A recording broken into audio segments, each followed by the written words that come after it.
Salut, c'est Rudy et je vous souhaite la bienvenue pour ce nouvel épisode des Secrets du kayak. Le but de ce podcast est de vous partager ma passion du kayak de course en ligne et de partir à la rencontre des champions.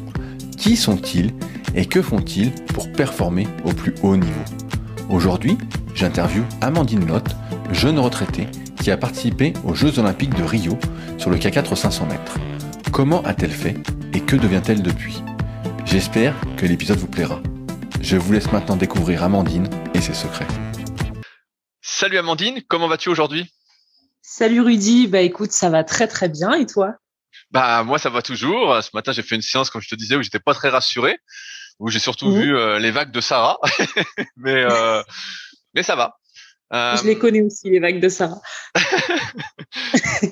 Donc je voulais faire cette interview avec toi parce que tu as un parcours qui est un peu atypique et à partir de mes recherches, j'ai vu qu'il y avait pas mal de questions que j'avais à te poser. Oui, j'espère tu as des solutions à me proposer. Et je voulais d'abord commencer, comme à chaque fois, si tu écoutes bien les épisodes, quel est ton premier souvenir de kayak? Mon premier souvenir de kayak, voilà, c'était lors d'une séance en CM2. C'est là que j'ai découvert le canoë-kayak à Cambrai. On avait fait une sortie et je me souviens avoir galéré à tourner en rond, parce que voilà, au début, on tourne en rond en kayak.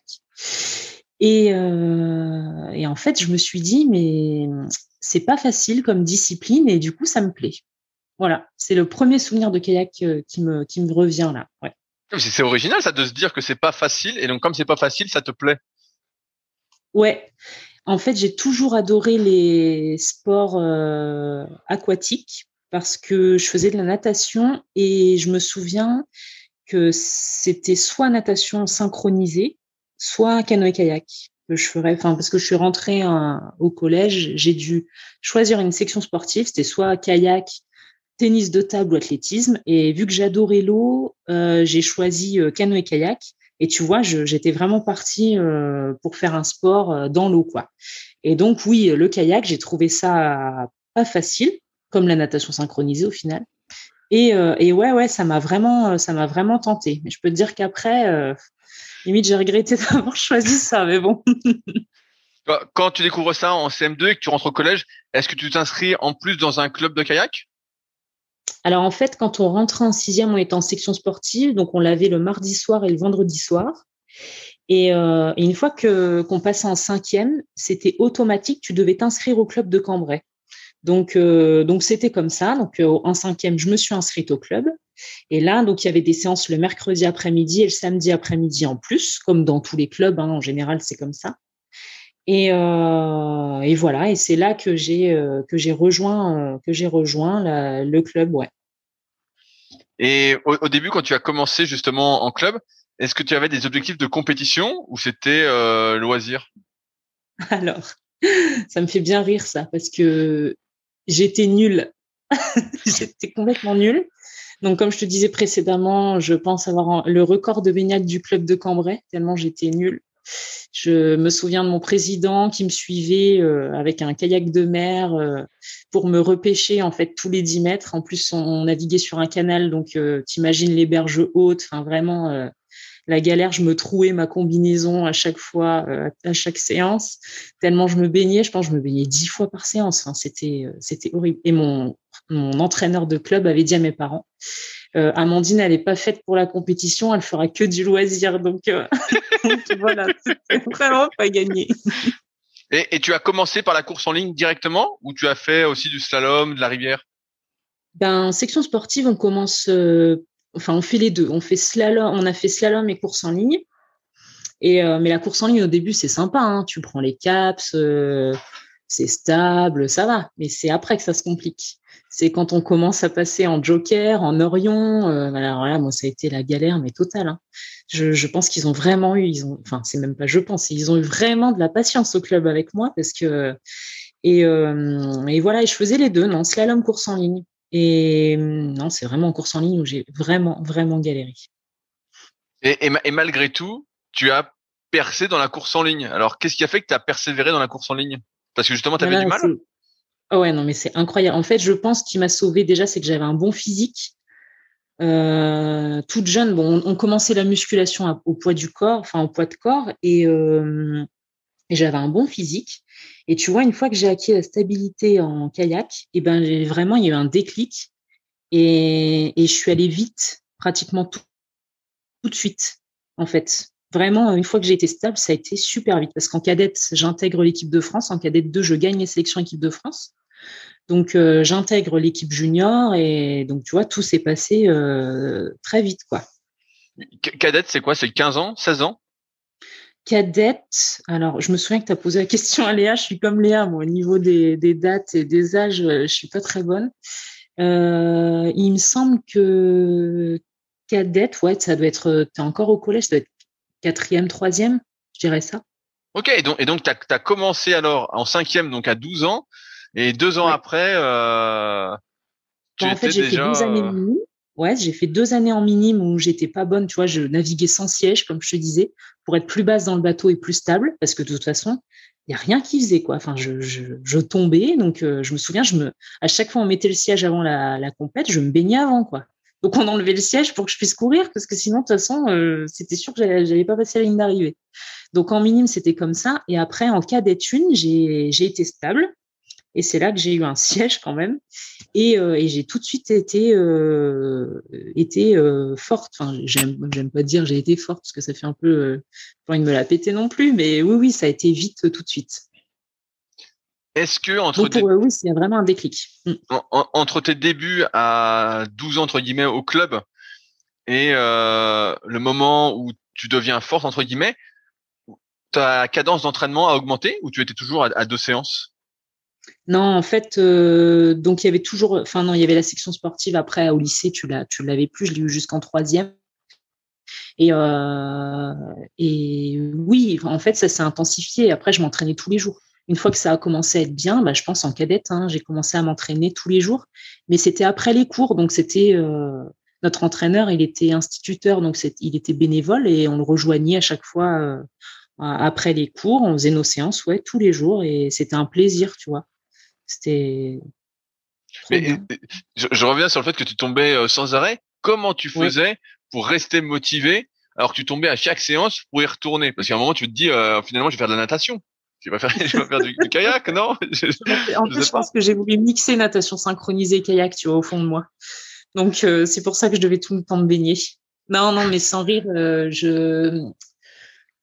déjà, il y a mes parents qui me disaient non, non, t'abandonnes pas, t'y vas, voilà. Parce que je te dis, des fois, je disais, ouais, non, mais j'ai de la fièvre, j'ai mal au ventre, je pense que je suis malade. Mes parents me disaient non, non, non, t'y vas. Et puis, ben, après, de toute façon, tu persévères, hein. En fait, moi, c'est ça, c'est que ça me gênait d'être en échec. Tu vois, j'acceptais pas d'être en échec et je voulais y arriver. Et puis, ben, un jour, quand même, ça a payé, quoi, parce que je me suis un peu accrochée à la berge et ouais, au kayak au final. Tout à l'heure, tu parlais d'un déclic qui a fait que tu es arrivé à être stable. Est-ce que tu Ouais. saurais expliquer ce déclic ou même pas, ou c'est venu d'un coup tout seul? Bon, franchement, c'est venu d'un coup. Je pense que c'est à force, à force, à force, ben ça vient quoi. Il- Franchement, c'est en pratiquant qu'on acquiert la stabilité, hein. Franchement, il y a pas d'autre.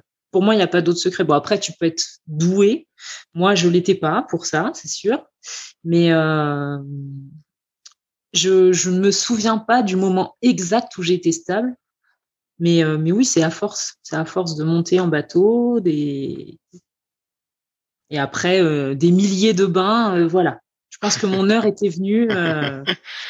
On s'est dit, bon, finalement, on va la rendre un peu stable parce que la pauvre. Quand tu faisais des compétitions sans siège, tu arrivais quand même à bouger les fesses, si on peut dire ça comme ça, ou tu étais vraiment fixé au kayak en étant au fond? Alors, en fait, il me mettait de la mousse épaisse sous les fesses, quand même. Et voilà. Mais non, mais t'es fixe, hein. Impossible de bouger. Ou si tu bouges les jambes, en fait, tu recules dans le bateau. Donc, en fait, tu bouges pratiquement pas les jambes. Mais après, en minime, c'est pas trop gênant. Voilà, c'est pas. Mais après, oui, non, il fallait que je sois stable en cadette, hein, parce qu'après, là, sinon, ça aurait été très compliqué. Quand tu as commencé les compétitions, tu avais une distance que tu voulais faire ou tu savais pas encore vers quelle distance te diriger? Non, je savais pas trop. En fait, nous, on s'entraînait pour tout parce que de toute façon, en cadette, il y avait les tests, les fameux tests 200, 2000, muscu et course à pied. Donc moi, je les ai fait en cadette 2. Et voilà, tu vois, c'était un 2000, un 200. Il n'y avait pas encore vraiment. Si les piges, c'était sur 500 et 1000. Donc, de toute façon, il fallait être fort sur les deux. Mais j'avais une préférence pour le long quand même. J'aimais bien le 1000 mètres. Et c'est là-dessus que tu as été la plus performante assez rapidement? Eh ben oui, j'ai toujours adoré le 1000 et c'est là-dessus où oui, j'étais la plus performante. Le court, en fait, ça a jamais été trop mon truc. Bon, après, il y avait plus de 1000, on fait plus de 1000 maintenant pour les filles, donc il y en a encore en compétition internationale, mais je veux dire, c'est pas là où il y a le plus de nanas qui s'alignent. Mais maintenant, c'est le 500, mais c'est vrai qu'avant, moi, vraiment, j'avais vraiment une préférence pour le 1000. Quand tu intègres l'équipe de France, tu es encore assez jeune. Est-ce que tu te fixes ce coup-ci des objectifs de compétition assez élevés? Je sais pas, comme par exemple devenir faire les championnats du monde, devenir champion du monde, faire les Jeux Olympiques, ou pas encore, ou est-ce que ça devient pas encore assez sérieux dans ta tête? Non, pas encore. En fait, ça a été un peu la surprise en cadette 2 d'intégrer l'équipe junior. Après, on était quand même vachement, enfin, on était dans la performance au club parce que Michel Richard, notre entraîneur, il était hyper sérieux, hyper investi dans ce qu'il faisait et à l'entraînement, tu vois, c'était toujours sérieux. Enfin voilà, c'était l'entraînement, quoi. On était dedans et donc du coup, je pense que j'ai toujours été projetée dans un projet de performance au final, mais tout en restant jeune, quoi. Donc non, moi l'objectif c'était évidemment d'être la meilleure possible et de performer lors des échéances terminales. Après, je me suis jamais dit en fait je veux être championne du monde ou aussitôt, quoi. Non. Est-ce que tu te souviens de ta première compétition internationale? Ouais, Est-ce que tu peux nous raconter? ouais, je m'en souviens. Eh ben, c'était une course à Piazzani. Et donc, tous les jeunes y allaient. Et c'était une régate internationale. Et voilà, ouais, ce qui m'avait fait bizarre, c'était d'être alignée, non pas à côté des copines françaises, mais oui, à côté des nanas qui venaient d'autres pays, quoi. Et mais après, j'avais l'impression d'être formatée pour ça, quoi. Tu vois, je me souviens pas avoir eu peur mais l'objectif, ouais, c'était de gagner, quoi. Et Après, comment j'en ça peux s'est passé alors? plus. Eh ben, alors moi, je faisais du K2 avec Camille Tonesi et on n'avait pas été hyper au point dans le K2, tu vois. Donc j'avais eu de la déception. Mais voilà, en même temps, c'était la première course. Après, c'est tout ce dont je me souviens. Je suis pas très bonne, j'ai pas une super mémoire non plus, moi, mais voilà, ouais, c'était la première expérience. Et est-ce que ça t'a donné envie par la suite de continuer, de persévérer malgré des résultats qui n'étaient pas à la hauteur de tes espérances? Oui, alors là, c'était la première course, mais après ma première année, on avait fait les championnats d'Europe à Zagreb et j'avais été dans le K4 avec Juliette Génico, Angélique Terry et Aurore de Salle. Et en plus, j'étais à l'avant du K4. Alors là, ça m'avait mis une pression monstrueuse parce que quand tu es à l'avant, c'est toi qui donnes le rythme. Et voilà, j'étais la plus jeune, donc ça m'avait mis un peu de pression. Mais j'avais adoré ça. Et tu vois, à partir de ce moment-là, voilà, c'est là où je me suis dit, non, mais là, vraiment, c'est génial. Et de toute façon, j'étais partie pour continuer vraiment au meilleur niveau. Et mon objectif après, c'était vraiment de courir les échéances terminales et de performer à chaque fois.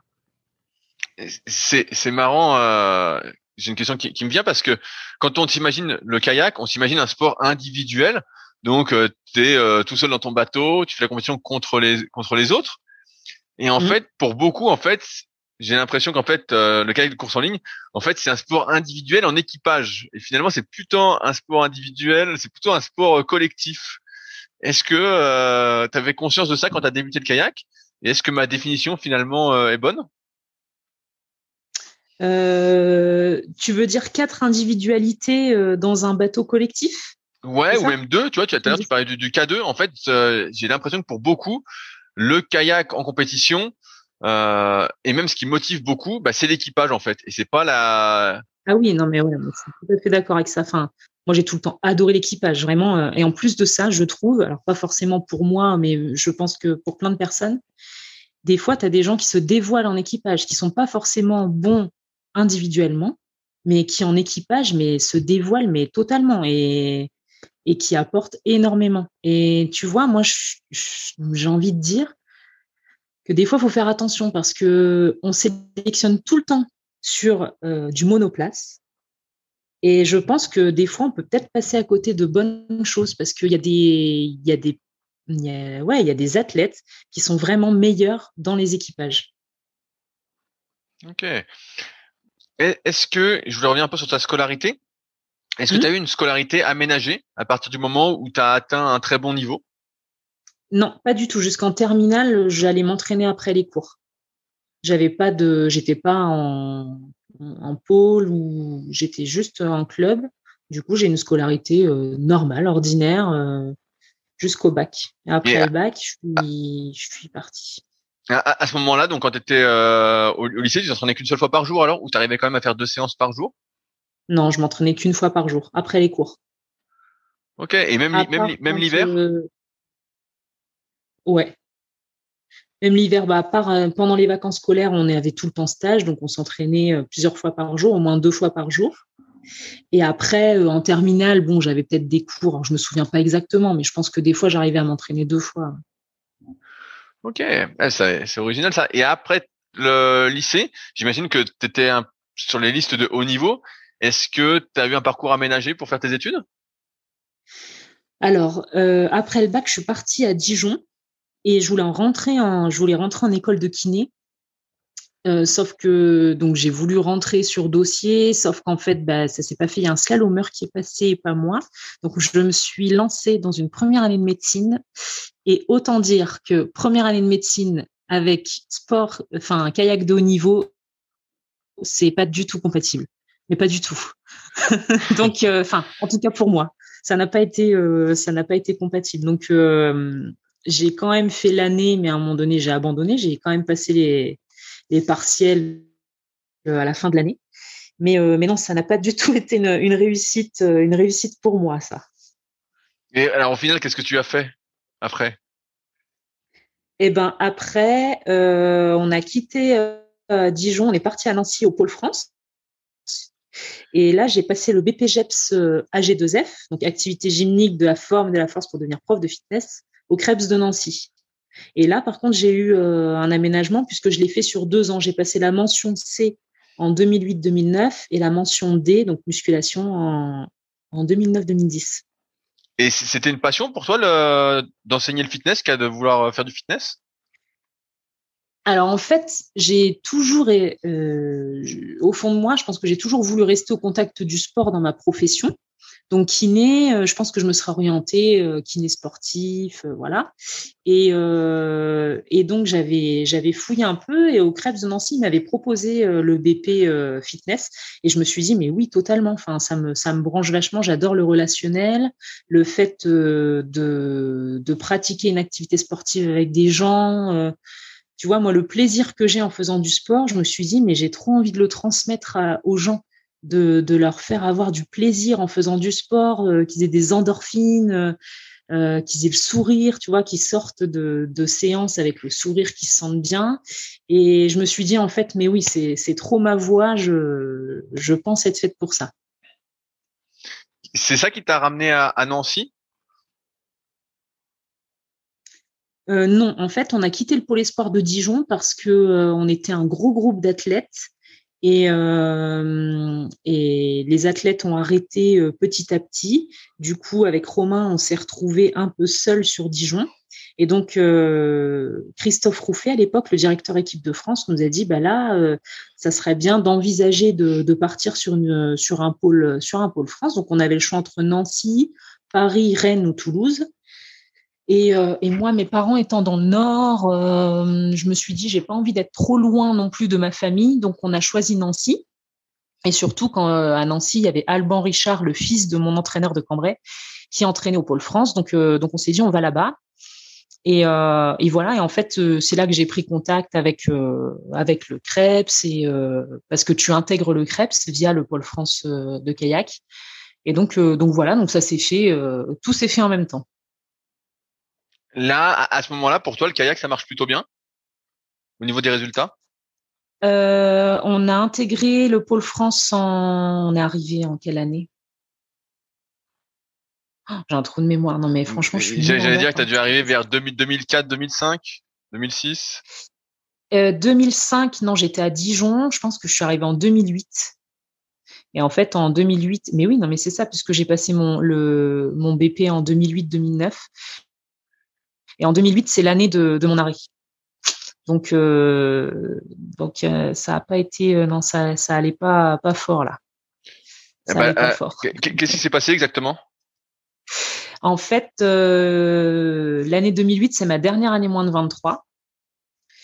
Et on fait l'échéance terminale à Szeged.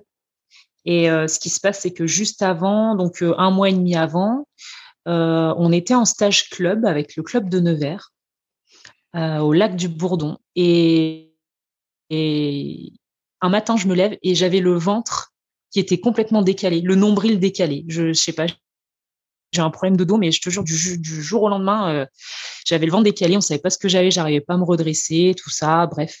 Et puis on partait en stage après équipe à Gare-les-Dents. Et ouais, ça allait pas. J'avais un gros problème de dos. J'ai fait une radio, donc il y avait une scoliose. Enfin, vraiment un truc trop bizarre. Et on n'a pas vraiment su ce que j'avais. Ça a toujours été un peu un mystère à cette période. Et bon, bref, donc j'ai été suivie par le kiné de l'équipe qui m'a soigné tout le stage. Et j'ai pas pu courir les championnats de France qui étaient à Vitré, les championnats de France de vitesse. J'avais vu un professionnel qui m'avait dit que là, il fallait que j'évite en fait de trop forcer. Donc, tu vois, c'était un peu le mystère. Est-ce que j'allais pouvoir courir les championnats d'Europe à Szeged ou pas? Donc, on a pris Julie Beunier en remplaçante pour savoir, enfin, au cas où, si je courais pas, etc. Parce qu'on trouvait vraiment pas le problème. Puis quand même, j'ai réussi à remonter en bateau et je les ai quand même courus, ces championnats d'Europe. Mais voilà, à partir de ce moment-là, je me souviendrai toujours en septembre à la rentrée du pôle que voilà, le staff m'a dit bah non, mais là, Amandine, t'es plus une valeur sûre et puis par rapport à toi, vaut mieux que tu arrêtes quoi. Et donc là, franchement, ça a été très très dur. Bah ouais, j'allais te dire, t'étais à fond, t'étais un peu précoce entre guillemets au tout début, donc. Et là, d'un coup, tout s'arrête et tu sais pas ce que t'as en fait, en plus. Ouais. Et en 2008, en plus, j'étais première remplaçante pour les Jeux Olympiques. Donc évidemment, la remplaçante non pas. Et voilà, c'était bien. Mais et voilà. Et en fait, le plus dur pour moi, ça a été qu'on décide pour moi. C'est pas moi qui avais décidé d'arrêter. Et du coup, ça a été super dur à avaler. Mais heureusement, j'avais le BPGEPS à côté, tu vois, et heureusement que j'avais ça, en fait. Je me suis raccrochée à ça et du coup, j'ai continué à naviguer, mais c'était plus de la navigation pour performer, c'était de la navigation, voilà, pour le plaisir, loisir, quoi. Mais donc, tu pouvais toujours naviguer? Donc, j'ai toujours navigué, sauf que on m'a dit clairement de pas faire les tests pour les piges, etc. Donc vraiment, j'étais dans une impasse, tu vois. J'étais vraiment. Mais on t'a dit de pas faire les tests, mais t'avais le niveau encore? Ben, je sais pas. En tout cas, j'aurais tout fait. J'étais au Pôle France, donc je pense que je pouvais m'entraîner pour. Mais ce qu'il y a, c'est que je pense que l'année 2008 a tellement été compliquée à gérer que alors je sais pas si s'ils ont préféré me stopper ou voilà, c'était soi-disant pour me préserver. Mais bon, je sais pas en fait. C'est un peu un mystère, hein, tu vois, mais c'est pour ça que c'était dur. Du coup, j'ai arrêté, quoi. J'ai continué juste au niveau national. Ok, mais c'est original parce que alors je reviens, je te donne un peu mon avis pour ce que ça vaut. Mais par rapport à par rapport à ce que tu disais tout à l'heure, où justement quand tu débutais, t'as persévéré dans le kayak parce que justement tu n'y arrivais pas, etc. Et là, il a suffi entre guillemets qu'on te dise que tu pouvais pas continuer pour que tu arrêtes, alors que t'avais peut-être, Eh alors que tu pouvais ben, peut-être continuer. ouais, après, je pense que c'était mon dos, là, c'était un peu compliqué à gérer. Et tu vois, en fait, ce qui se passe, c'est que en kayak, tu sollicites vachement le dos. Et franchement, c'était compliqué parce qu'on trouvait pas, en fait, hein, ce qu'il y avait. On savait pas si c'était un problème discal ou pas. Je l'ai su, franchement, j'ai su ce que j'avais en 2013, en 2012 ou 2013, quoi. On t'imagine 4 ans après. Enfin, c'est. Et voilà, ouais, mais ouais, c'était très dur. Et donc là, au lieu de t'entraîner 2 fois par jour à fond, etc., donc tu ralentis le rythme, tu t'entraînes plus quoi qu'une fois par jour, même pas, 4 fois par semaine? Ouais, je m'entraîne 2 fois par semaine, quoi. Je monte avec les copines en bateau. Je fais de l'équipage, tu vois, c'était super. Je continue les compètes nationales, mais non, je m'entraîne beaucoup moins. Et puis voilà, en fait, le fait d'être au BP, tu es en alternance. Donc j'étais en alternance dans une salle de fitness à Nancy. Donc ça me prenait pas mal de temps, en fait, au final. Donc et puis j'ai commencé à donner des cours. Donc voilà, donc j'ai occupé mon temps autrement. Et en fait, honnêtement, c'est le fitness qui m'a sauvée, quoi. Aujourd'hui, de renforcer toute la chaîne postérieure, les fessiers, les cuisses, l'arrière des cuisses, toute la chaîne postérieure, vraiment, c'est hyper important. Et moi, vraiment, le fait de faire du stretching et du renforcement et d'avoir en fait une condition physique, c'est ça qui m'a ramené au niveau. Et pendant toutes ces années où justement tu faisais du kayak par intermittence, t'avais toujours mal au dos, j'imagine. Eh ben, j'avais mal au dos, mais moins. En fait, vraiment, avec le fitness, ça m'a débloqué plein de choses. Je pense que le fait de s'étirer, je devais avoir des tensions. Je devais avoir un déséquilibre aussi, parce que je pense que tu peux remarquer, toi maintenant qui fais de la course en ligne, que bah oui, on peut vite avoir des déséquilibres en tant que kayakiste. Eh ben, j'ai envie de dire au niveau de la chaîne postérieure, hein, on est assis sur les fesses, donc au niveau ischio-fessier, ben c'est pas le top du top, quoi. Alors qu'en fait, je pense que c'est essentiel d'être bien équilibré et d'avoir un équilibre postural et physique nickel, quoi. En 2013, comment tu as fait pour trouver ce que tu avais au dos? Parce que j'imagine qu'au début, vu que tu étais athlète équipe de France, tu as dû faire des examens, des IRM, des radios, des scanners, tu as dû voir des spécialistes. Et finalement, il y avait peut-être rien sur les imageries. Et en 2013, comment tu trouves ce que tu as et qu'est-ce que tu as? Ouais, en fait, je vais voir un médecin du sport qui était médecin de la SNL, donc c'est l'équipe de foot de Nancy. Et je vais le voir, donc il me dit, bon, on va faire, donnez-moi, j'avais fait une IRM, et là, il m'a sorti donc tout ce que j'avais. Donc j'avais un disque qui sortait, mais vers l'avant, donc vers l'estomac, et qui était complètement écrasé. Un autre en dessous qui était complètement écrasé aussi au niveau lombaire. Et apparemment, j'ai un kyste aussi dans le disque. Donc le disque, hein, c'est bien ce qu'il y a entre les vertèbres, là, les petits coussinets, là. Et c'est la sollicitation du bateau, la musculation. Enfin, je pense que j'avais une fragilité et clairement, bah voilà, ça s'est usé. Et en fait, quand il me dit ça, bah, je pense que ça m'a libérée aussi mentalement. Je pense que de pas savoir, d'être dans l'inconnu, quand c'est ton corps et qu'en fait, tu as l'impression, tu as un mystère qui reste. Enfin voilà, moi, c'était pas. Et quand j'ai su, bah, ça m'a soulagée. Et je pense que c'est à partir de ce moment-là aussi que je me suis dit, bah allez, je vais reprendre maintenant que je sais. Il a apporté des solutions et puis voilà quoi. Ça m'a vraiment débloqué. Mais c'est fou de se dire que tu vois plein de t'as vu plein de spécialistes, fait plein d'examens, puis en fait, il te faut 5 ans pour trouver ce que t'as, quoi. Non? Ouais, ouais, non, mais c'est vrai.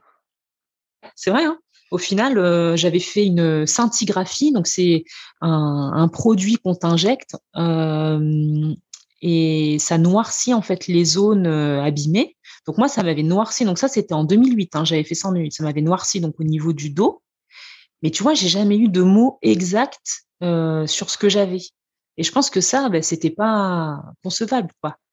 Vous êtes alors si, on m'avait sorti, vous êtes lombalgique à vie. Alors ça, je m'en souviendrai aussi toute ma vie. Vous êtes lombalgique à vie. Oui, mais c'est quoi? Enfin, tu vois, et en fait, il y avait aucune solution à apporter. Et honnêtement, je pense que j'ai trouvé les solutions toute seule. Et merci au fitness, franchement, parce que vraiment, c'est ce qui m'a sorti d'affaire, quoi. Et quelles ont été les solutions finalement? Tu t'es pas fait opérer? T'as fait que, comme tu disais, du renforcement, de la musculation? Alors, j'ai fait 2 infiltrations dans le dos qui n'ont absolument rien fait. Et clairement, quand tu as des disques qui sortent vers l'arrière, ça, les infiltrations, ça fonctionne. Par contre, quand ça sort vers l'avant, donc vers le ventre, le médecin m'avait dit clairement, mais là, il faut pas que ça s'accentue parce qu'il y a rien à faire, quoi.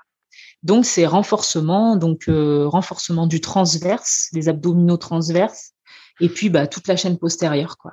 Et c'est ce que j'ai fait. Enfin, déjà, j'avais commencé avec le fitness parce que ben quand tu fais des abdos, t'insistes sur le transverse, le périnée, donc ça m'a vachement aidé. Et puis bah toute la chaîne postérieure, comme je te disais tout à l'heure, vraiment c'est ce qui m'a renforcé et qui m'a apporté vraiment un maintien pour mon dos. Donc donc voilà, donc ça m'a rééquilibré et plus les étirements vraiment qui sont hyper importants au final. Voilà, on le dit jamais assez. Et quand j'étais athlète, je m'étirais jamais. Ben franchement, si c'est nécessaire. Bah oui, parce que je fais un aparté, mais on diabolise souvent les étirements. Si tu suis un peu le milieu du fitness, tu dois bien voir. Faut pas s'étirer, c'est pas bon, etc. Il y a plein de trucs comme ça.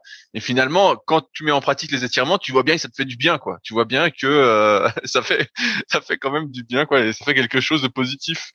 Mais il y a un peu tout ce truc de se dire, faut Mais pas oui, puis surtout s'étirer. pour avoir une amplitude. Mais c'est ça, on dit toujours faut pas s'étirer. Alors moi, je suis pas pour m'étirer juste après l'effort. Évidemment, c'est chaud, voilà. Mais par contre, l'amplitude, enfin pour l'amplitude musculaire, l'amplitude du mouvement, c'est essentiel. Et puis pour la récupération aussi. Ouais, bah tu sens que ça t'enlève justement des tensions.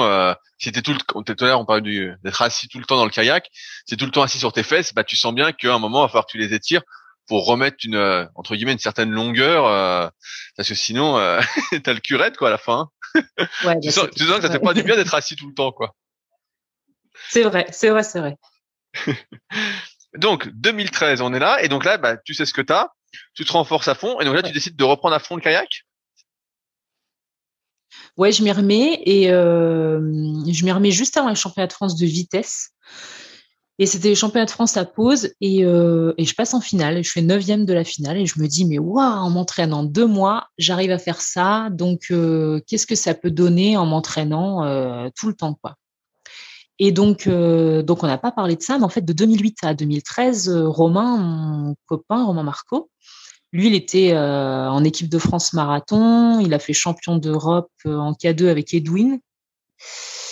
Et vice-champion du monde. Et tu vois, j'étais restée au contact du haut niveau tout le temps. Tout ce temps-là, en fait, je restais au contact. J'étais tout le temps. Si je le pratiquais plus, en fait, j'étais vraiment dedans encore, dans le haut niveau, dans le kayak, tout ça. Lui, il était dans l'entraînement à fond. Donc, j'ai suivi ça. Et en plus, c'était l'entraîneur du club de Nancy. Donc, c'était mon entraîneur de club. Et donc voilà, donc ça a été un projet commun aussi. Il m'a dit, ben voilà, là tu t'entraînes, tu arrives à faire ça, mais qu'est-ce que ça peut donner si tu t'entraînes tout le temps? Et ça a été vraiment un projet de couple. Et puis ben voilà, j'ai eu raison de l'écouter et en plus il me connaît mieux que personne, donc voilà, ça a été super simple de trouver des solutions, de savoir comment me parler, d'aborder les choses et ça a fonctionné. Mais j'allais dire justement, c'est original d'être entraîné par son conjoint, non? Ouais, ben après, ce qui se passe, c'est on s'entend super bien et on faisait bien la différence entre l'entraînement et la vie à la maison. Et franchement, ça a tout le temps bien fonctionné. Ouais, j'allais dire parce que c'est facile qu'il y ait des petites crises justement. C'est dur de naviguer entre plusieurs rôles, quoi. Ouais, mais après, il est très bon aussi. Il sait comment me parler.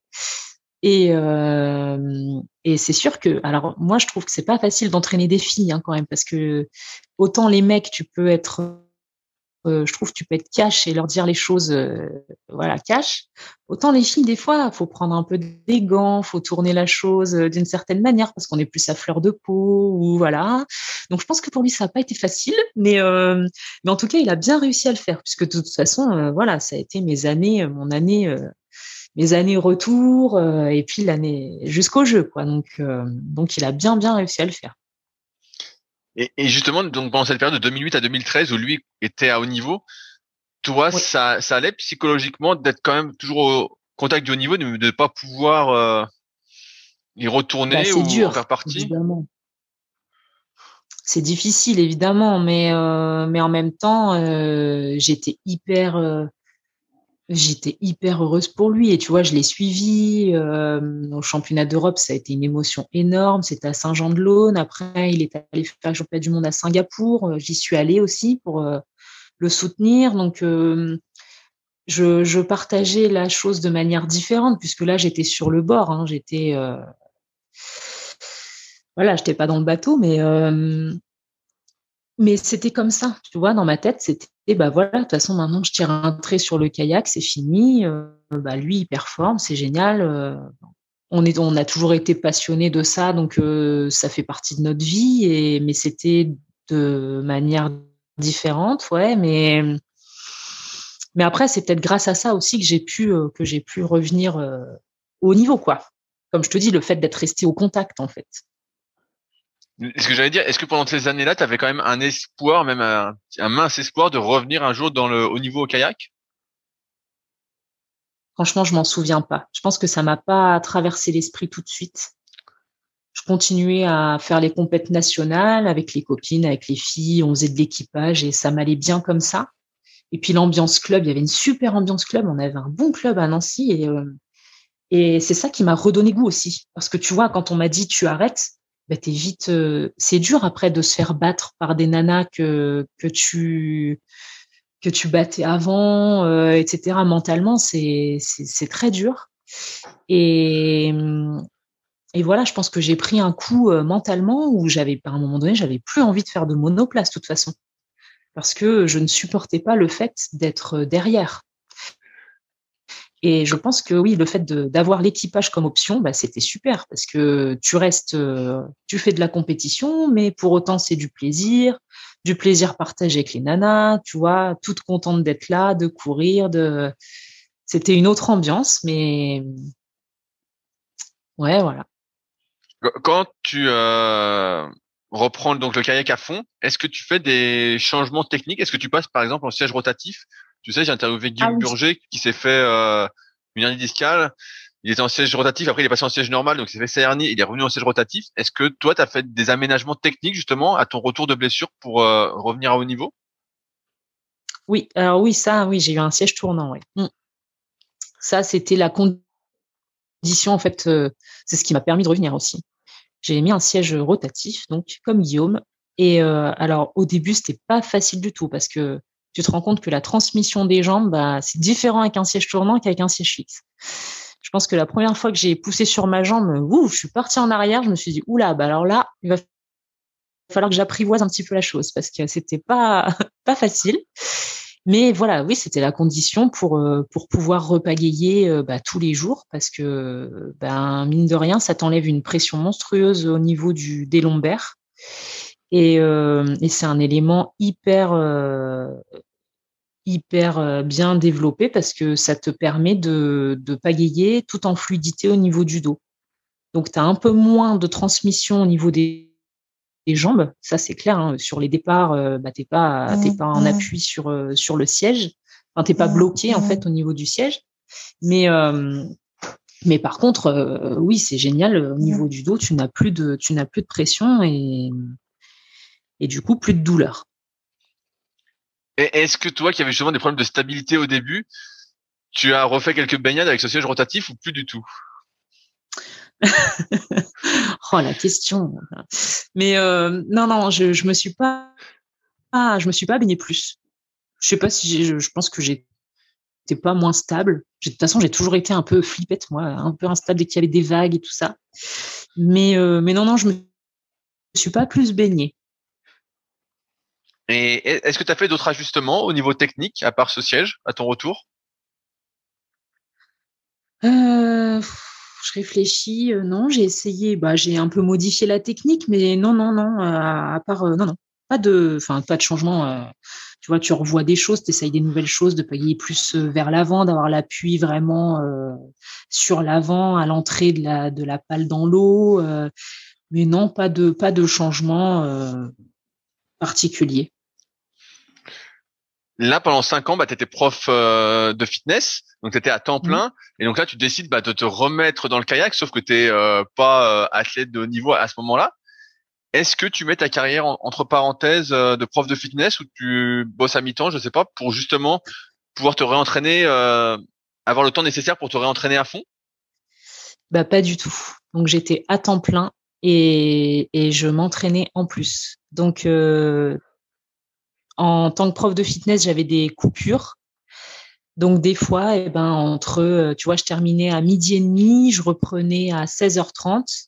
Et voilà, je m'entraînais là et par exemple le matin, je me levais à 6h et j'allais m'entraîner avant de bosser à 9h.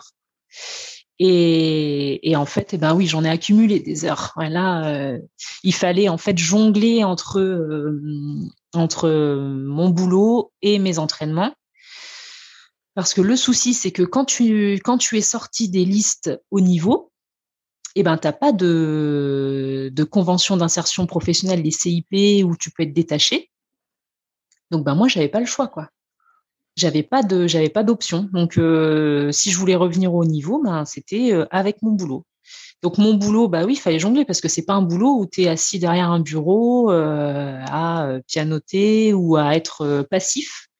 Donc moi j'étais active, donc ça faisait partie en fait de l'entraînement. Mais franchement, j'ai jamais été aussi forte, parce que ouais, non, mais j'ai jamais fait autant d'heures non plus d'activité par semaine. C'était énorme.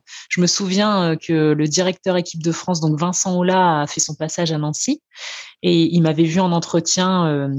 Donc après, quand je suis rentrée en équipe de France en 2014, il était venu après et il m'avait dit, mais Amandine, tu te rends compte le nombre d'heures d'activité que tu as par semaine là avec les entraînements? Je disais, ouais, mais bon, j'ai pas le choix, quoi.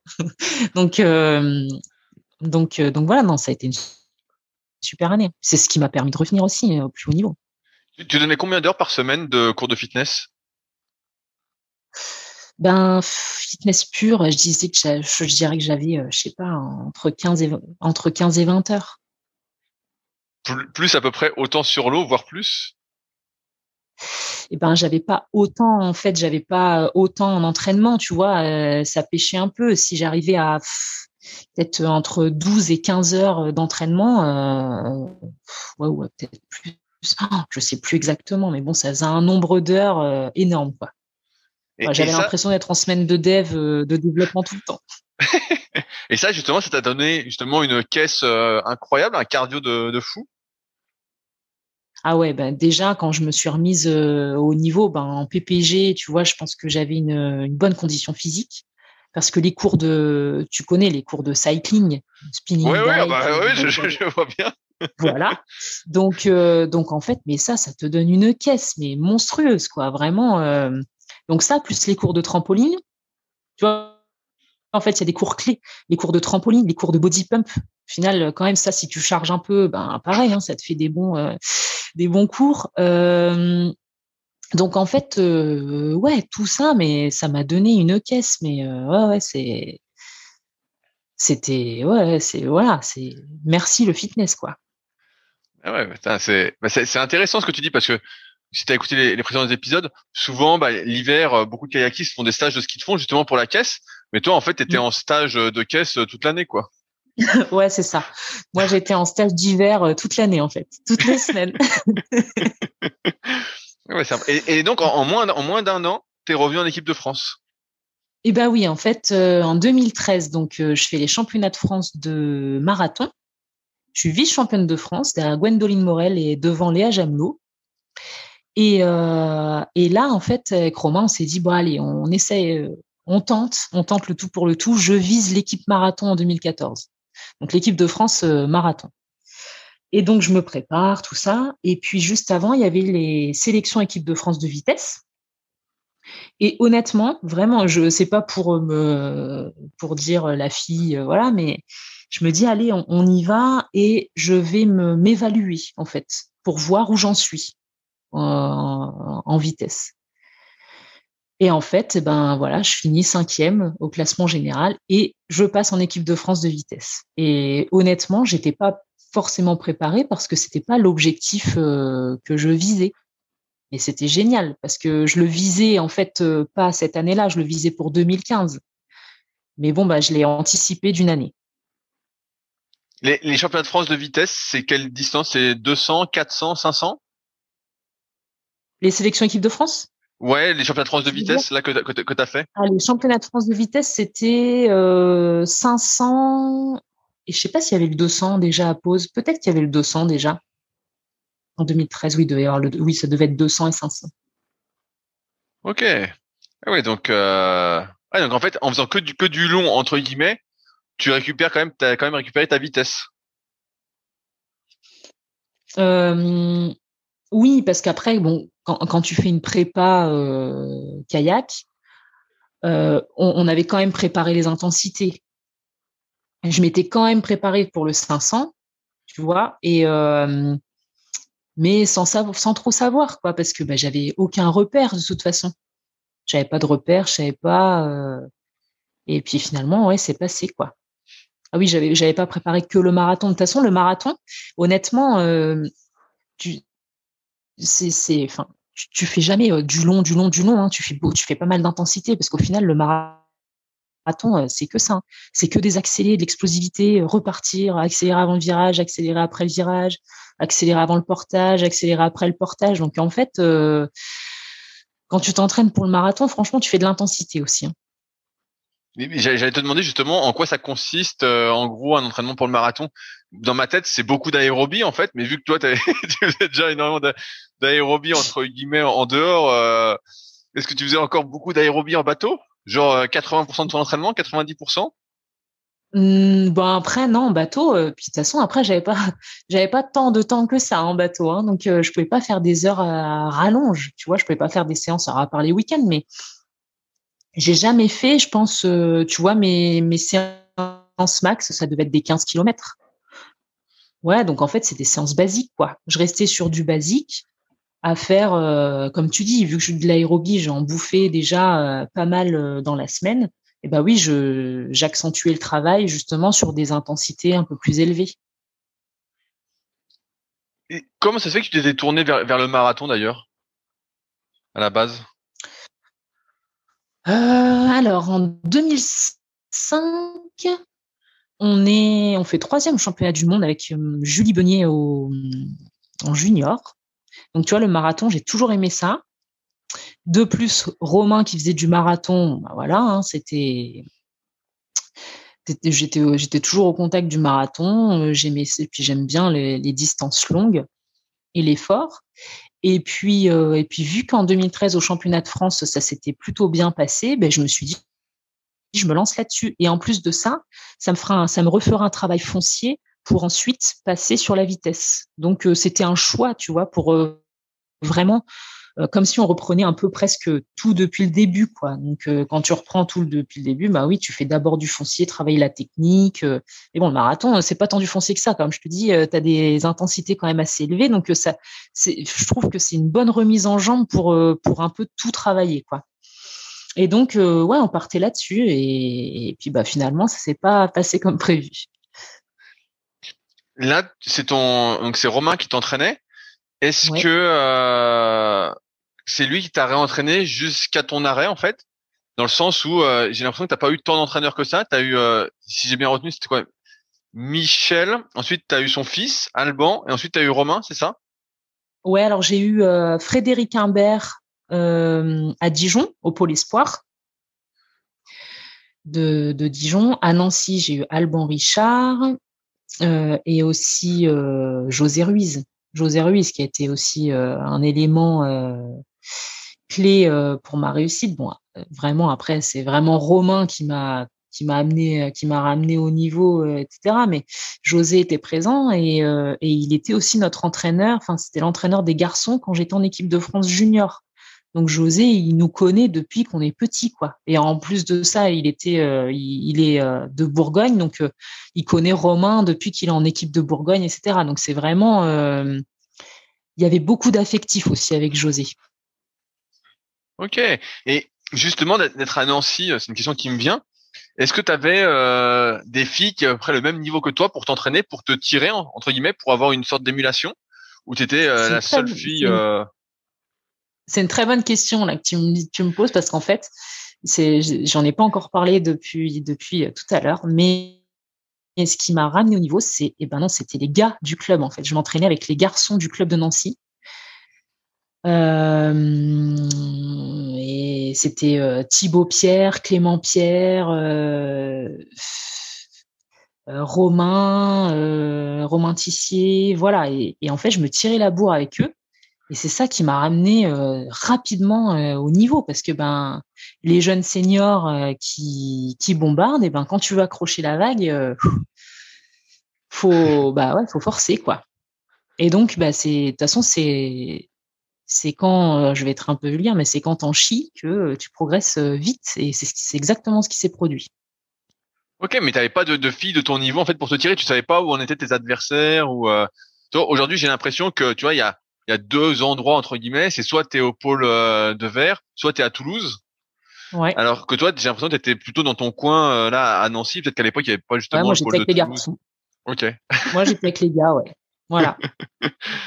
Ok, ouais, bah c'est original ça. Et donc Alors au tu arrivais à début, les tenir alors. alors les gars du club, parce que les gars du pôle, non, j'arrivais pas à les tenir. Hein. Les gars du club, ouais, j'arrivais à les tenir. Après, il y avait les canoës. Hein. Je me suis beaucoup entraînée avec Kevin Marcelot. C'était mon équipier de bateau, avec aussi Elliot Coutou. Et c'était mes deux acolytes du kayak. On s'entraînait tout le temps ensemble, parce que kayak dame et canoë homme, ça va à peu près à la même vitesse. Donc voilà, je me suis beaucoup tiré la bourre avec eux. Ok, bah cool ça. Mm. Mais est-ce que quand donc là c'est l'année 2014, donc tu bosses à fond, tu t'entraînes à fond. Est-ce que tu orientes la musculation que tu fais vers la pratique justement du kayak ou pas du tout? Après, ce qui se passe, c'est que nous, c'est beaucoup TPDC, quoi. Voilà, TPDC, toujours les tests. Non, c'est les dorsaux, les pecs. Alors le gainage, si, le gainage, on a accentué le travail du gainage un peu plus original. Tu vas beaucoup travailler avec les Swiss balls, en fait, travailler en instabilité un peu plus qu'avant. Ça, on le faisait moins avant, je trouvais. Alors maintenant, on travaille plus en instabilité tout le temps pour créer le déséquilibre, voilà. Plus accentuer le travail aussi avec le TRX, chose qu'on utilise vachement plus maintenant, qui est super intéressant, je trouve. Voilà, mais sinon, non, rien de neuf, vraiment, au niveau purement musculaire. Enfin, muscu pur, je veux dire, tout ce qui est atelier de muscu, c'était souvent TP, traction, enfin tirage planche, traction, développé couché, pompe, voilà, ça a toujours été là-dessus. Ok. Et toi donc ouais, à côté, comme tu avais une expertise dans le domaine, tu n'as pas cherché à faire différemment à ce sujet, à part ton renforcement que tu avais fait sur ta chaîne postérieure et ton transverse?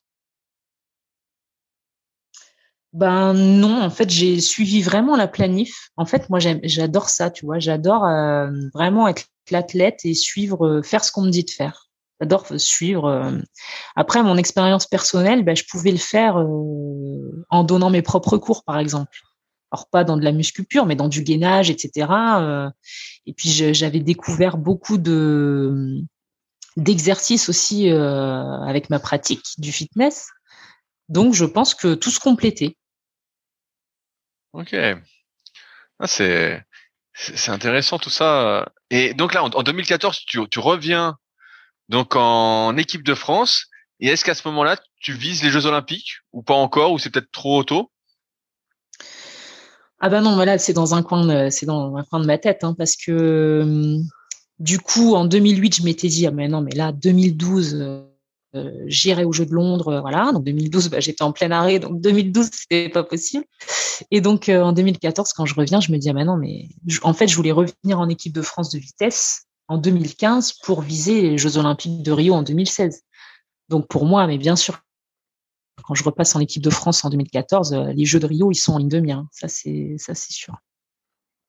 Et est-ce qu'à ce moment, quand tu re-rentres donc en équipe de France, est-ce que justement tu peux avoir des horaires aménagés pour le travail ou tu continues ce rythme effréné?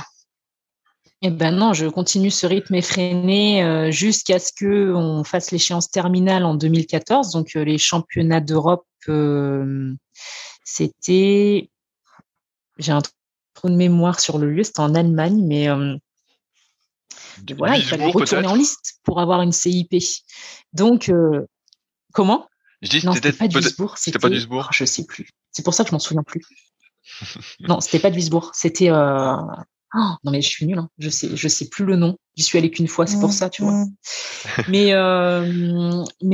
voilà. Et j'ai dû prendre des congés sans solde pour pouvoir partir en compète et en stage, de toute façon.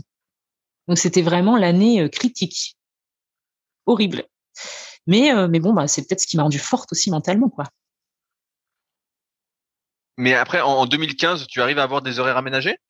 Et oui, et donc du coup, oui. Après, une fois que je suis retournée en liste ministérielle, en 2015, j'ai un aménagement. Ok, et donc je là, bosse, je sais plus, je pense que j'étais détachée à 50%. ok, et donc grâce à ça, tu t'entraînes plus, tu augmentes ta fréquence d'entraînement, tu passes à 2 fois par jour? Ah bah là, du coup, c'était plus confortable. Alors, ça c'est très intéressant parce que c'était plus confortable au niveau horaire. Je pouvais m'entraîner plus pour ma pratique, donc vraiment le kayak, la muscu, etc. Mais en fait, en 2015, j'ai une baisse j'ai une régression. J'ai eu une régression en fait, et je pense que je m'entraînais plus bien, plus comme il fallait. Mon corps était perturbé de plus avoir autant d'activités à pratiquer, quoi. Alors que tu t'entraînais quand même 20 ou moins 20 heures sur l'eau, quoi. Ben peut-être, ouais, je sais plus exactement combien d'heures, mais je me souviens avoir eu une régression et j'étais pas bonne, quoi. Et en fait, je pense, enfin, ce qui se passe aussi, c'est que je continuais à travailler, mais j'avais aménagé aussi mon temps d'heures de cours. Je donnais moins de cours. Par contre, j'étais plus à l'accueil en salle de fitness, et du coup, j'avais moins d'activités au sein de ma salle. J'avais la même activité, bon, voire un petit peu plus en pratique pure, kayak, entraînement haut niveau. Et en fait, je pense que ce ratio n'était pas bon parce que j'avais moins d'activité d'un côté, un peu plus de l'autre, et du coup, bah, j'avais moins, je faisais moins d'heures que, j'avais pas assez d'heures d'activité, tu vois, pour être au meilleur niveau. Donc, ce que j'ai pu réajuster fin 2015. Mais c'est marrant ce que tu dis parce que ça fait déjà un rythme important pour la majorité. Et toi, en fait, il te fallait presque 40 heures de sport par semaine, en fait. Non, peut-être pas 40, mais ce qui se passe, c'est que c'est pour ça que je dis que le fitness, ça m'a sauvé, mais je me rends compte que le fitness, c'était la pratique. Tu sais, les activités cardio, trampoline, cycling et tout ça, c'était essentiel à mon entraînement, au final. Et le fait de ne plus le pratiquer, pratiquement, eh ben, ça m'a pénalisé. Alors qu'on pourrait penser l'inverse, que justement que tu étais fatigué d'avoir autant d'activités, parce que moi je me dis là, j'imagine, si je devais donner des cours de cycling en plus de mon entraînement, etc., je serais rincé, quoi, en fait. Et toi, tu avais une condition physique exceptionnelle, quoi. Ouais, bah après, je sais pas, mais je sais que mon corps, je pense qu'il s'était habitué à ça. Et voilà, quoi. Fallait que je lui apporte une dose d'un peu de tout, quoi. Un peu de cours de fitness, un peu de kayak, un peu de, voilà. Mais, et je me souviens d'ailleurs que quand c'est marrant, j'ai un petit flash. Quand je partais en stage, pour moi, c'était de la récup, tu vois.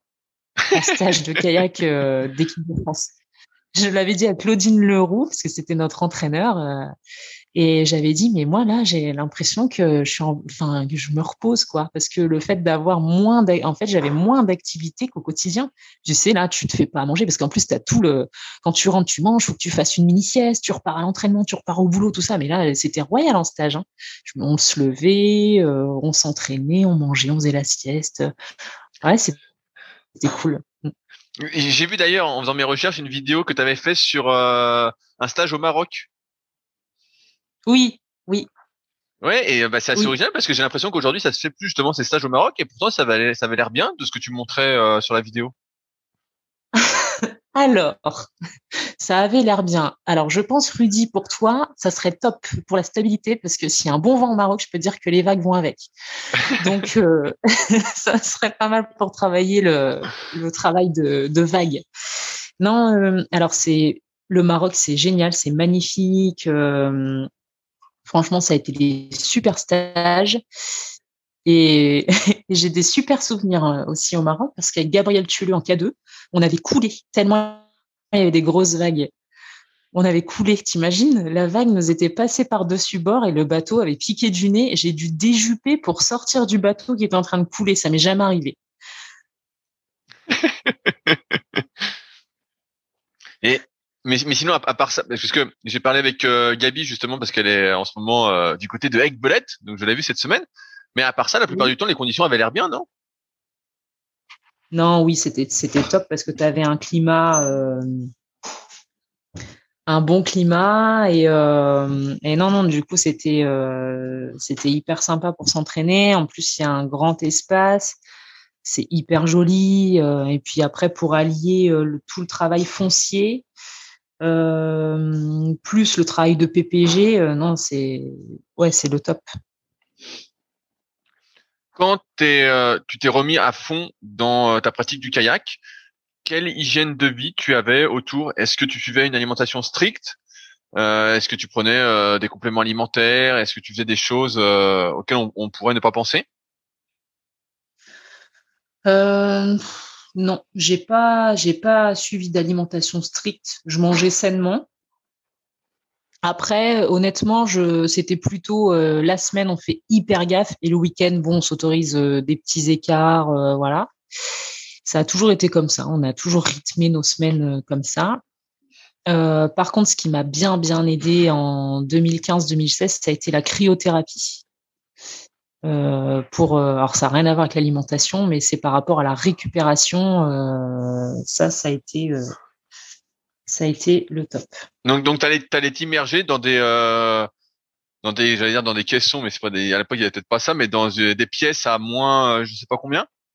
Alors nous, c'était dans une chambre froide un peu. C'était pas du tout dans des bains. C'était une chambre. T'as deux chambres. T'as une première chambre à moins 60 degrés où tu restes une minute ou deux, et après tu passes dans une autre chambre à moins 110 degrés et tu restes 3 minutes quoi. Et on en a fait pas mal et vraiment alors ça c'est magique hein. Tu sentais que ça te faisait du bien à la récup, aux Ah ouais, douleurs ou autres? ouais, mais limite, ça peut être dangereux parce que c'est ce qu'on disait, tu vois, par exemple, tu faisais une séance de lactique, donc tu charges ou une séance de muscu très dure où tu as plein de courbatures. Tu vas faire une séance de cryothérapie, tu arrives à récupérer en fait au niveau musculaire, c'est-à-dire que tu ressors le lendemain, tu n'as plus de douleur. Mais par contre, tu pourrais très bien te dire le lendemain, bon bah j'ai plus mal, donc j'y retourne quoi. Je me je me remets une cartouche, c'est bon. Mais ce qu'il y a, c'est que mentalement, ça suit pas. Mentalement, la fatigue mentale, elle est là quoi. Donc là, faut faire attention. Et est-ce que tu faisais d'autres choses comme de la méditation, de la visualisation, du kiné peut-être en plus pour ton dos ou autre? Rien du tout.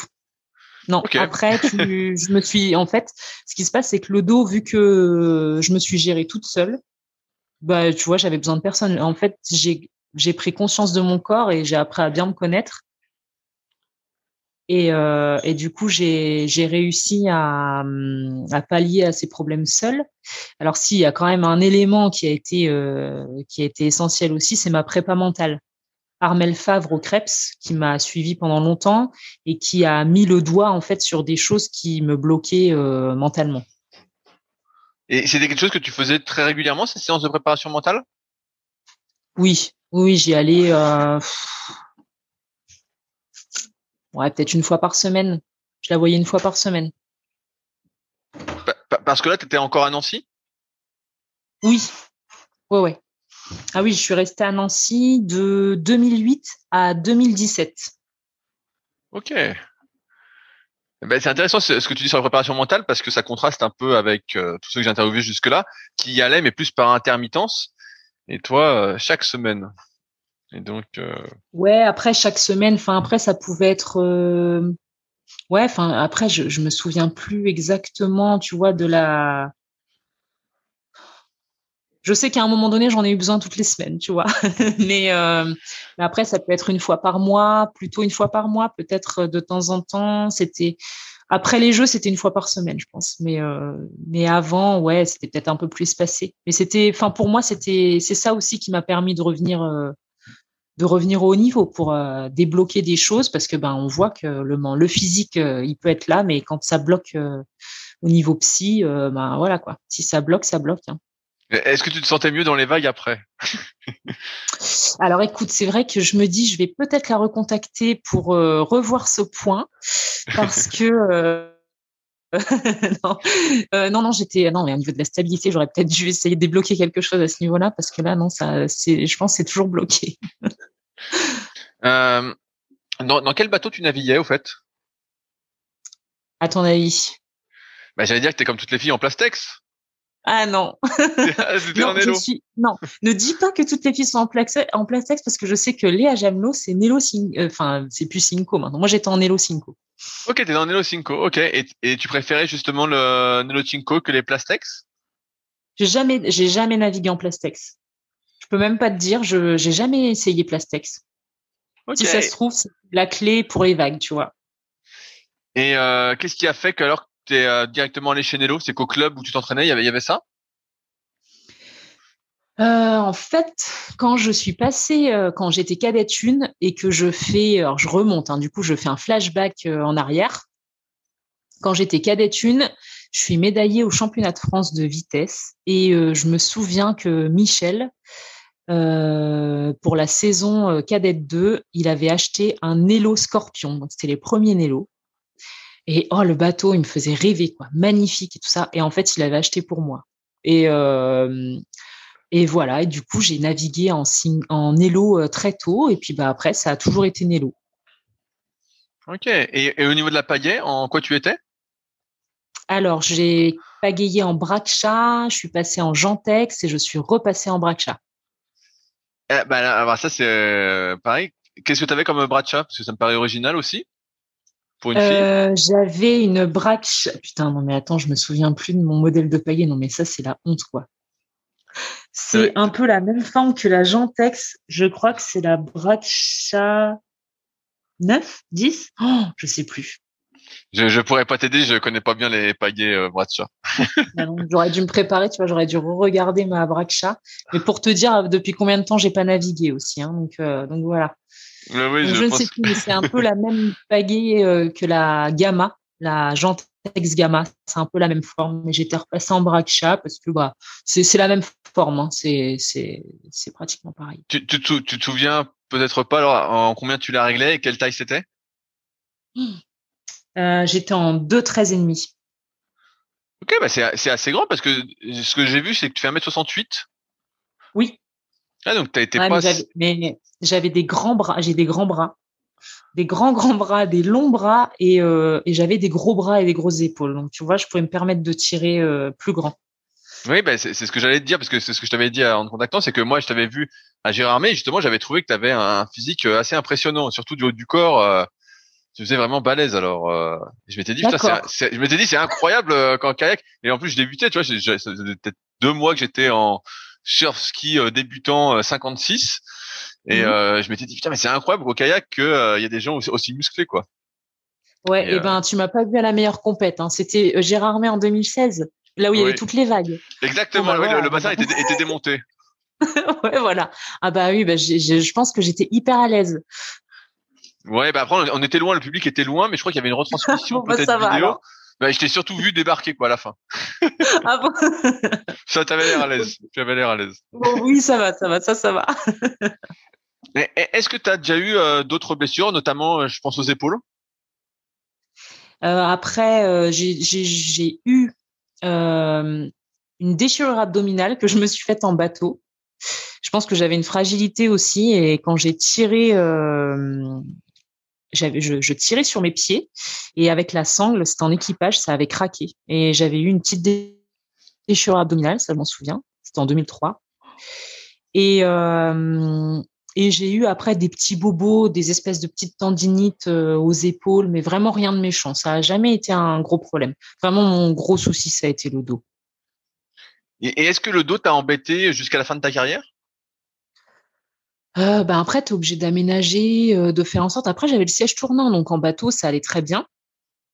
Par contre, c'est sûr qu'en musculation, j'ai jamais fait de squat parce que je savais que le squat c'était problématique avec des charges et tout ce qui était charge à bout de bras, c'était un peu compliqué. Tu vois, je sais que quand je faisais du tirage planche très lourd, ça me faisait trop mal, donc j'optais pour faire des tractions plutôt. Où là, le poids était dans l'axe, donc c'était moins contraignant. Donc voilà, après, c'est des adaptations que je connaissais, je savais. Après, c'est ça, d'avoir conscience de son corps et de savoir, c'est beaucoup plus simple d'accès, en fait, les choses pour avoir les bons mouvements, pour pas se faire mal, pour pas accentuer la chose, ou au contraire. Non, voilà. Ça a été facile d'adapter tout ça. Non, mais moi, je trouve ça hyper intéressant et c'est aussi pour ça que je voulais faire cette interview parce qu'on voit que tu as eu beaucoup de difficultés, entre guillemets.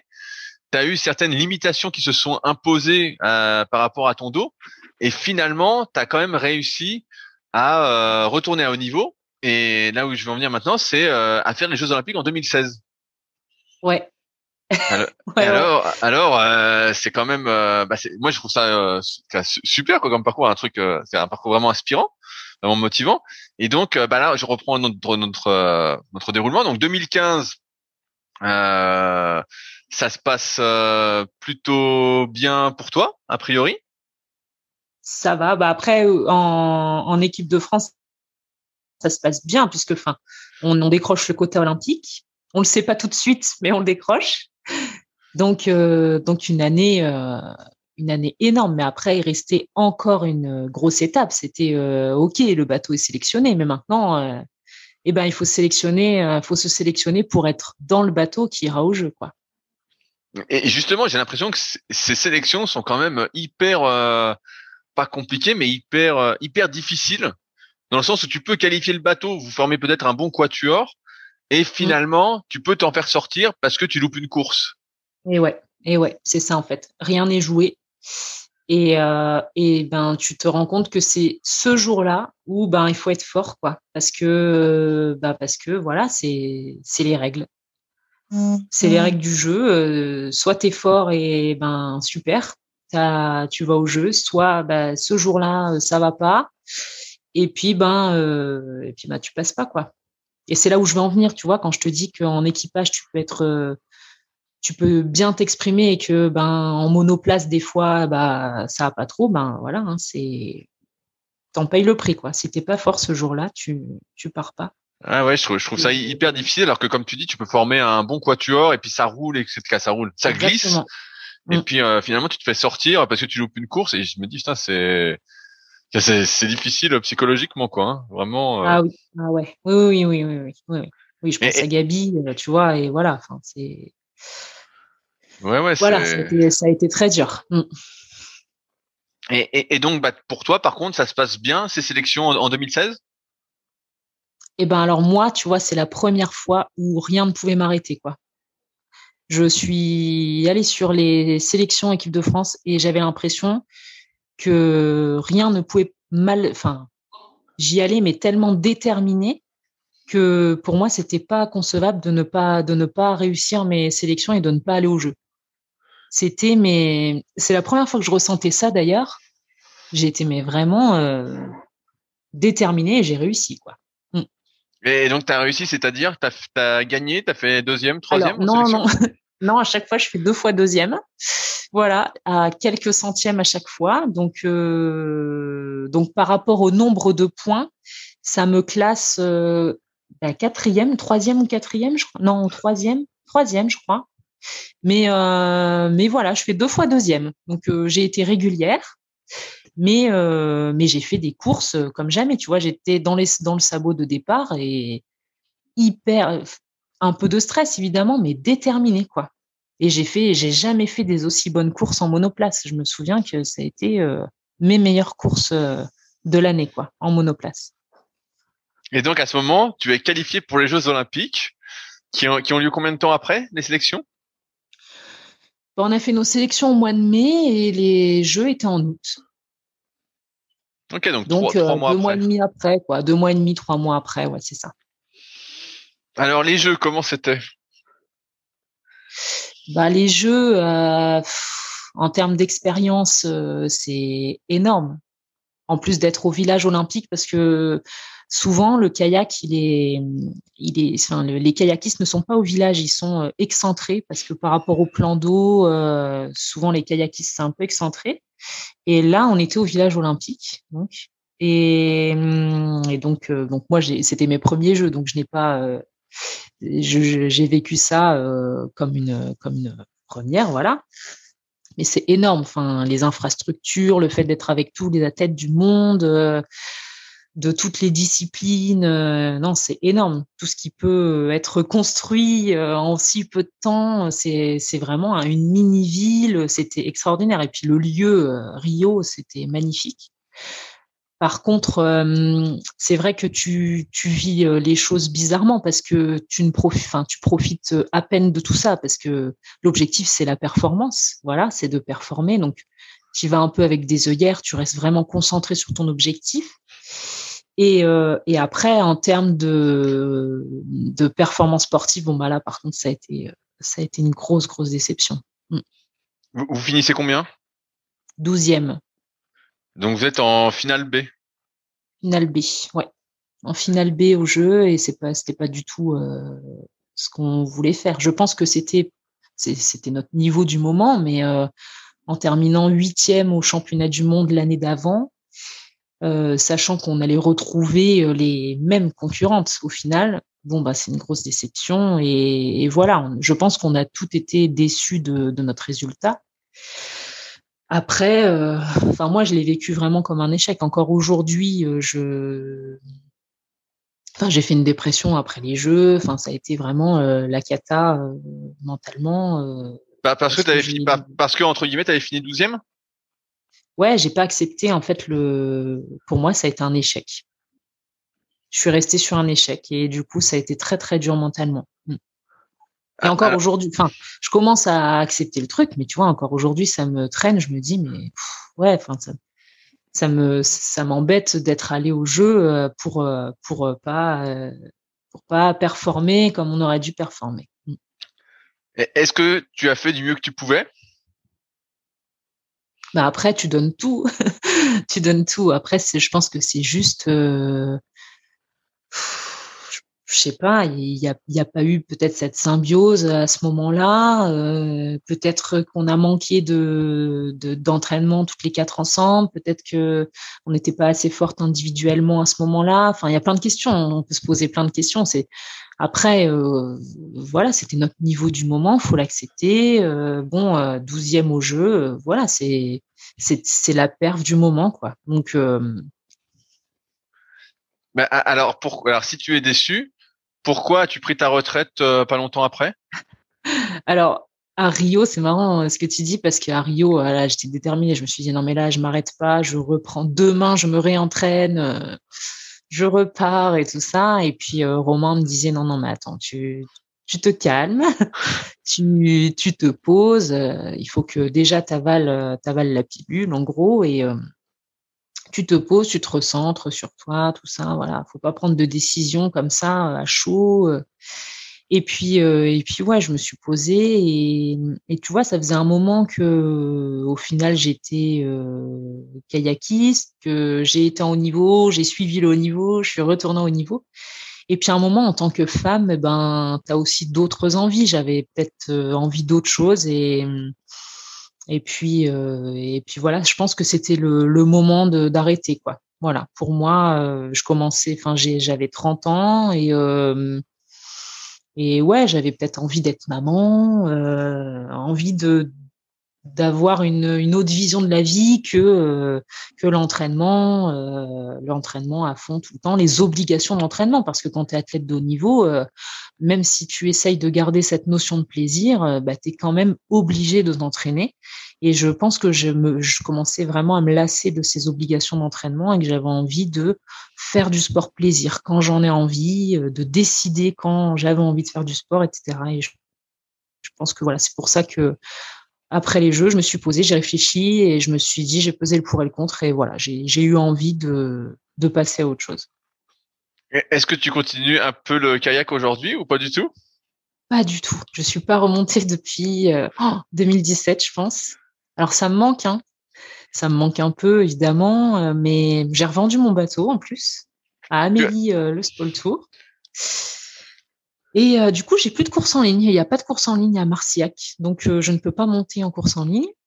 Et voilà, j'attends que ma petite Léa Jamelot vienne me voir pour qu'on navigue un petit peu ensemble. Et oui, j'allais dire justement sur cette après-carrière, en fait, donc tu étais à Nancy, donc tu as complètement déménagé, changé de projet. Qu'est-ce que tu fais aujourd'hui? Alors oui, bah oui, du coup, on a complètement changé puisque en 2017, après les Jeux, moi j'ai un peu pété les plombs. Donc voilà, et puis Romain, ça a été la fin aussi de son boulot d'entraîneur au club de Nancy. Enfin, on avait envie de changer. Et puis on faisait nos stages de préparation aux sélections équipe de France à Marciac-la-Croisie en Corrèze. Donc on connaissait bien ce lieu qui nous plaisait. Et du coup, on est venu une fois en vacances en 2017. Et puis, franchement, on s'est dit, mais waouh, on est un peu tombé amoureux de ce département. Et on s'est dit, pourquoi pas s'installer là? Et donc, Romain, la place de direction de la station de Marciac, oui, de la station à Marciac, s'est libérée. Et du coup, il a été pris en tant que directeur. Donc, on est venu ici. Et moi, il y a une salle orange-bleu qui s'est construite à Tulle, donc juste à côté. Et j'ai postulé et j'ai été prise. Donc, en fait, on a trouvé un boulot avant de venir s'installer. Et donc, voilà. Et c'est pour ça qu'on est venu s'installer ici. On a quitté Nancy, on a vendu notre appart et on est venu s'installer en Corrèze. Et donc aujourd'hui, Romain, il est directeur de Marciac Sport Nature, donc notre lieu de stage où on venait, là où il y a un lac énorme, magnifique. Mais est-ce que ce lac est plat? Eh oui, tu pourras venir, Rudy. Oui. Parfait, je me posais la question parce qu'avec mon pote Chris, il me disait on pourrait aller où est Amandine et je voulais te demander si le lac était déjà bien. Mais venez, c'est plat et en plus tu as toujours, il y a pas beaucoup de vent parce qu'à la station il y a de la voile et honnêtement des fois c'est difficile d'avoir du vent, mais ce qui est bien c'est que tu as plein de petits recoins et plein d'espèces de petites criques et tout ça et du coup tu as toujours un lieu, un coin à l'abri et honnêtement il n'y a jamais beaucoup de vagues sur le lac et le tour fait vraiment le tour il fait 25 km. Ok, ouais, donc c'est un sacré tour. Ouais. Et donc, je reviens à toi. Quels sont tes projets aujourd'hui d'un point de vue professionnel, justement? Donc là, je suis en reconversion professionnelle. Je passe le BPGEPS Activité pour tous. En fait, dans le projet, c'est travailler à la station Sport Nature de Marciac-la-Croisie.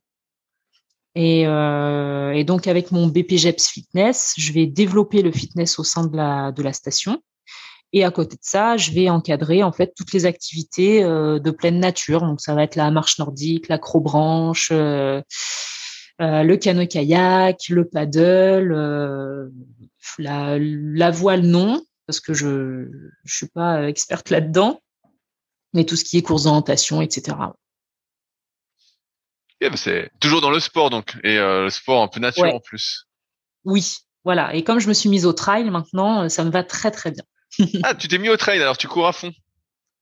Ouais, je cours. Alors, je cours à fond. Je pense que je pourrais courir plus. Mais après, si tu veux, la Corrèze, c'est un lieu qui s'y prête vraiment bien parce que c'est hyper vallonné. Et si tu viens, je t'emmènerai découvrir la Corrèze.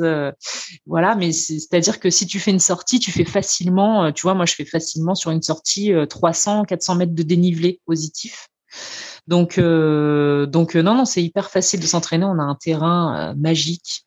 La Corrèze, c'est hyper préservé. T'as des forêts partout. Enfin, non, non, c'est génial. Et donc, je m'étais mise à courir déjà à Nancy, mais bon, à Nancy, c'est un peu plus compliqué parce que bah, c'est pas très vallonné. Et j'avais commencé le trail avec Nancy Trail Pulsation. C'est Joseph qui avait initié c'est pas un club, hein, c'est un groupe. Et donc j'avais commencé avec lui et ça m'avait vraiment plu. Et donc c'est pour ça je m'étais mise à courir là-bas. Et puis bah alors là en Corrèze, voilà, tu peux en faire. D'ailleurs il y a un beau trail à Argentat qui se fait tous les ans, le X Trail. Donc amis trailers, si vous aimez, amis kayakistes, n'hésitez pas à venir le faire. Bah super. J'arrive à la fin de mes questions. Est-ce qu'il y a des sujets que tu souhaitais qu'on aborde que j'ai pas abordé? Non, juste ce que je voudrais dire, c'est que bah voilà, hein, quand le bilan de peut-être de ma carrière sportive, c'est de dire que bah oui, les blessures, faut pas s'arrêter aux blessures, comme quoi on peut trouver des solutions et puis on peut revenir et il faut jamais s'arrêter aussi à des avis médicaux ou des avis de staff sportif parce que la preuve en est, c'est que ben on peut toujours y arriver. Donc voilà, faut pas abandonner et mentalement, bah faut être fort et voilà, ça permet de revenir. C'était juste voilà la petite phrase de fin. Bah, ça parle le titre du podcast. On peut toujours y arriver. D'accord. Je pense qu'elle aime bien cette phrase. Oui. Et non, voilà. Sinon, non. Après, voilà, tu m'as posé plein de questions. Je pense que tu as découvert ma vie de kayakiste, surtout mes baignades. Hein. Je pense que ça aussi, ça va te rester. Bah, je sais pas. Ça va peut-être me pousser à accepter les baignades. C'est plus ça. Voilà. Tu vois, voilà, c'est. Plus ça. Mais non, sinon je n'ai pas de questions. Et est-ce qu'il y a pour combien de temps tu vas faire de la course en ligne? Est-ce que tu vas te lasser ou est-ce que tu es parti pour en faire un bon petit moment? Bah là, allez, on parle un peu moins rapidement. Là, c'est la première année où je ne coupe pas de l'année le kayak, au grand désarroi de Chris qui doit nous écouter, qui nous fait nos programmes avec qui on s'entraîne.